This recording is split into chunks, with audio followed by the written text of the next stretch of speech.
Hey everyone, we're going to be trying something new today. Think of it as a pilot episode of me covering more recent games and topics. Consider these videos more opinion pieces. We'll see how it goes, but since today's episode's about Sonic Mania, I am going to issue a warning. I'm going to be going full force on this. I'm going to be talking about a lot of stuff that if you haven't played the game yet, you might not want spoiled. I do hope you return once you've had a chance to play the game yourself. Welcome to Pixelated Bytes.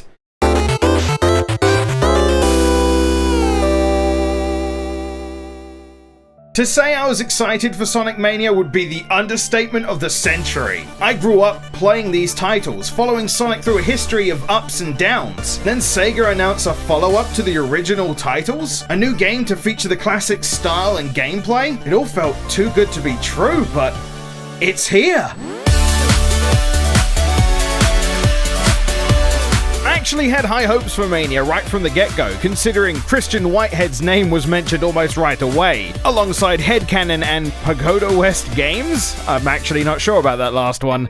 Yeah, okay, sure, I see what's going on. Well, there are rings, there's that. But it's because I enjoyed the newer version of Sonic CD so much, I had faith in Mania's engine, especially since I felt like Taxman knew what he was doing. Okay, now I know who Pagoda West Games are. I'm not sure about Headcanon. Hang on, let me just, oh. We'll talk about that later. And right off the bat, I can say they nailed it. And that's not a big surprise, but there was something magical about being able to load up the game and just get it. Well, apart from the drop dash, which is Sonic's new mid-air spin dash, which is insanely useful. But all the skills from my past were relevant again. And honestly, that was the most important part for me. But with introductions out of the way, let's jump into Sonic Mania. Oh, you want that sweet Sonic lore, do you? Well, apparently this happens at some point after Sonic and Knuckles. Strange readings coming from a gem we now know as the Phantom Ruby. And it, messes up a lot of things. It's messing with time and space, and seems to have transformed the robots into Power Rangers? And now we're suddenly back in Green Hill Zone? What? And that's it, the basic plot. Not much else needed, that was enough to make me go, excuse me, what? And then we jump right into the action where you need to run through stages old and sometimes new to catch the hard-boiled heavies and defeat Robotnik before he does, well, whatever he's doing. Yes, the majority are older stages, but they are changed up enough to make them feel entirely new. The tile set might be the same, but you'll only be recognizing the level for about half of the first act. By Act 2, you've run into completely new level layouts and gimmicks that the stage never had, or has been borrowed from other stages that aren't included in the game. Though at first I wasn't sure how to feel about having to see Green Hill Zone in a Sonic game again, though I'm sure when Forces comes around I'm gonna have to think about it once more. I would say my worries quickly vanished as soon as I started seeing such drastic changes. But really that could only be a problem if you're a veteran to the series, as newbies will probably enjoy the stages as they are anyway. But I do have something to say about the returning stages. It's a bit of a concern. No matter how awesome they've made them and how updated they are, the new stages just blow them out of the water. And that could very well be because of the new level charm, like opening that brand new toy on Christmas. It's so shiny, so beautiful. It honestly makes me crave so much more. It's proven they can make new and unique levels. And now I just want a game full of that.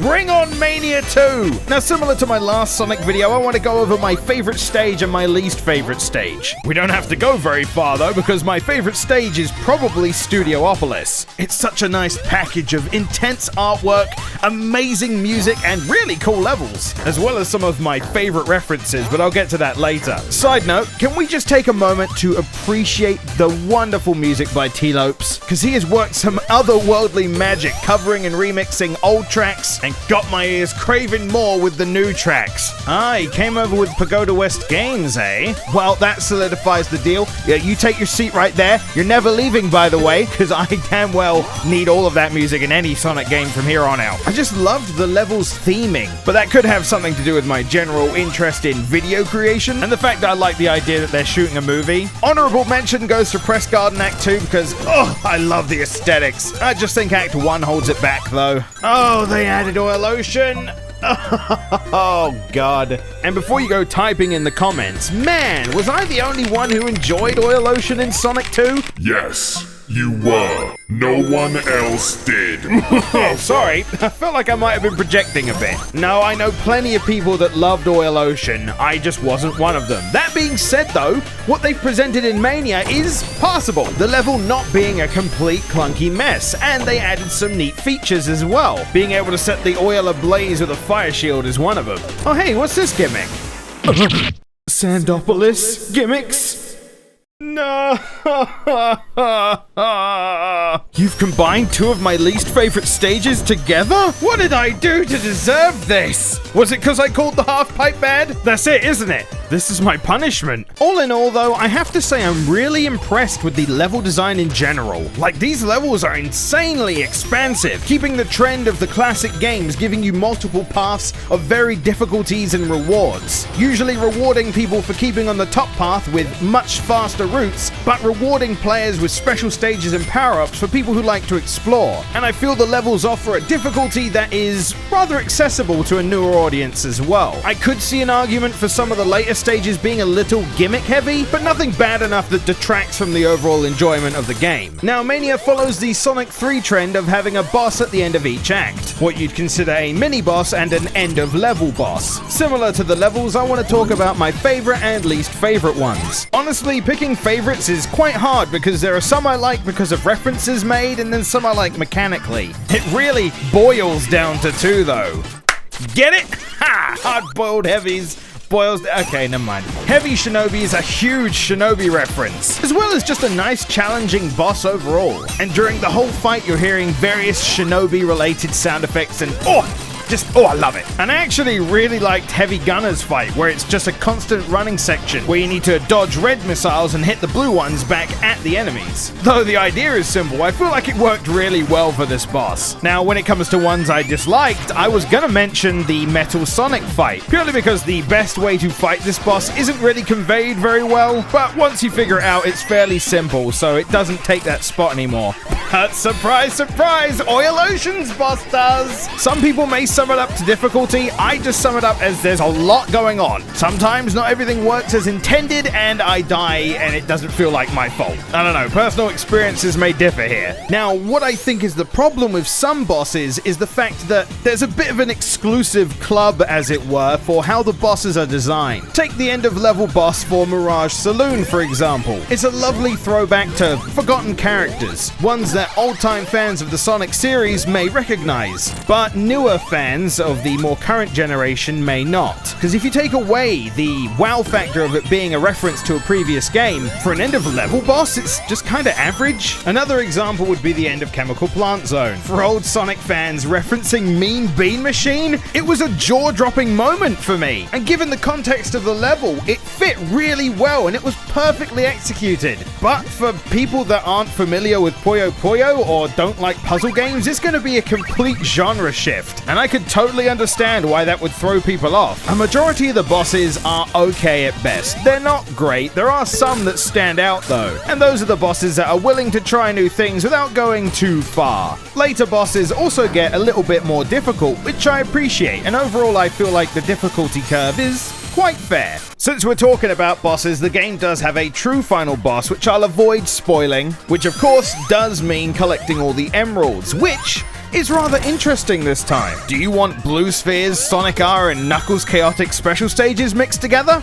No? Well, neither did I. But apparently here we are with a special stage that's pretty much that, and I genuinely really enjoy these. It's a fresh take on a special stage that takes a little getting used to. It does feel a bit floaty to start, but after a little while of getting used to it, it goes from being fun to like being really fun. To the point where I'm kind of sad there are only 7 of them. In terms of difficulty spikes though, you're gonna see a lot of people talk about stages 5 and 6 though. Oh boy, they're doozies of a level. But once you have yourself all 7, the ultimate reward is unlocked. The ability to be supersonic. Honestly, I felt like the ability to transform into Supersonic mid-stage would come back, and I'm so glad it has. It makes you move faster, jump higher, you're invincible except for crushing, and your drop dash is so powerful it can break the game. Sometimes. Whoops. But what I really think is great is Knuckles and Tails get their super forms back as well. But I have issues. Even though this is replicating the classics, we are playing on modern systems. Since you have to double jump to turn into super, when I'm trying to glide as Knuckles, sometimes I turn super and can't glide out of it, falling to my death. Why exactly can't it be assigned to a particular button? And however much I absolutely adore the super loop in this game, it's fantastic compared to the others, I also enjoy the stage music, so why not have an option to turn it off? Nitpicks aside, it's great to see the whole crew get a super form again. But guess what? These special stages aren't the only bonus levels you get to play in the game. We have the returning blue spheres. Oh my god, I'm so happy these came back, and there are a ton of levels. 32 stages in all, and you'll want to try your best to at least beat them. Beating the stage will get you a silver medal, and getting a perfect will get you a gold medal. Let me tell you though, these feel more difficult than normal because you're going at 60 FPS with no slowdown, and top speed can be tricky. And as you progressively get more medals, you can unlock moves from the previous games to use in no save mode, like the peel out and the insta shield, as well as and Knuckles mode, which you can play as Knuckles and Knuckles, which by the way has a unique ending that I'm not going to spoil in this. I just recommend you do it. I feel like I've barely gone over the fact that you can play as Knuckles and Tails in Sonic Mania as well. Though I haven't found anything Tails offers in particular, Knuckles gets alternate routes, even a full act to himself, and a unique boss fight, which is a callback to Mecha Sonic, and I am 200% okay with this. He also has one of like the best references ever, and considering we've been briefly speaking about references, this game is absolutely packed with them from the past and the present. So I wanted to take just a little time to go over some of my favorite ones. I love that the logo of the title screen looks like it explodes from a Sega Mega Drive power light. The fact it even has a level select cheat is amazing. Of course, I love every callback to Sega games, Sonic or not. Like there's some Spinball references. Oh, and that one part in Mirage Saloon that's like Sky Chase. They hid that theme in the Act 1 music.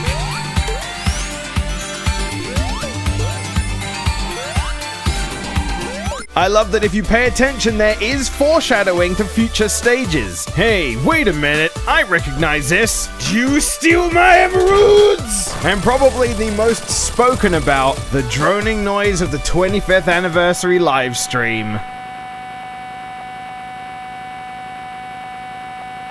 It's all this and more that just prove that this isn't just a love letter. This is a love novel to the Sonic fanbase and its communities, the fan game communities, the ROM hacking communities, with Christian Whitehead's involvement with Sonic fan games, and Headcanon, otherwise known as Stealth, being involved in one of the more popular Sonic ROM hacks, Sonic Megamix, which honestly, I can kind of see some Megamix influence in Mania. It's exactly what I, as a classic fan, really wanted again, and what I hope that modern fans can enjoy as well, and I believe they can. Now, there are tons of other things I could go into detail about. There are a bunch of other extras, like an unlockable sound test, an unlockable Mean Bean Machine mode, and a blue sphere level generator thing, which has two options, one of them being Mania mode, which adds 2 new gimmicks to the blue spheres, as well as, to my surprise, a debug mode, which is very optimized, I must say. Ever wanted to end level 1 about 50 times over? Well, now you can! The game is far from perfect. It has a few bugs in it which are, well, some of them are just fantastic. Though it never happened to me, I've heard of clipping issues and occasionally sound effect issues where the jumping sound got replaced with the ring sound. And as I stated before, don't drop dash as Supersonic on the plane. Now I'm sure a few of these will get fixed, though I kinda hope Semi-Supersonic doesn't. What can I say? I like the new hairstyle. But aside from that one thing, all of my playthroughs were completely problem-free, and I've played through the game about 7 times at this point. I might have a problem. This isn't just a step in the right direction, this is a spin dash in the right direction. Classic Sonic fans, you need to play Mania. It's fantastic. And for those of you who grew up in the modern era, I highly recommend you check out Mania as well. It's an amalgamation of all the things we love about classic Sonic. And even if you won't get all the references, I still feel like this game holds up really well on its own. And if you enjoy it, I highly recommend you go back and play the originals to see where all that inspiration came from. And Sega, you need to do some kind of follow-up. The amount of positive response this thing's been getting, you'd be stupid not to. If for every modern release we get something like Mania, Oh man, that would make me so happy. And after all this, if you still prefer modern gameplay over the classic style, then I hope Sonic Forces is everything you want it to be. That being said, Forces is fairly soon, isn't it? And to be honest, the more I see of that, the more interested I become. I know I'm gonna cover it. With that being said, thank you for watching this episode of Pixelated Bytes. Do tell me if you've played Sonic Mania, and if so, what are your favorite parts of the game? Maybe you disagree with something, maybe you agree with something. I'd love to know your thoughts. But until then, thank you for watching, and I'll see you next time. Hey, I hope you enjoyed Pixelated Bytes. It's basically just like a normal episode, just with newer stuff. If you enjoyed it, give this video a like, I really appreciate it. If you have any questions about the format of the show, then leave a comment and I'll hopefully get back to you. Check out any of my other videos up there and subscribe, and I hope you have a lovely day.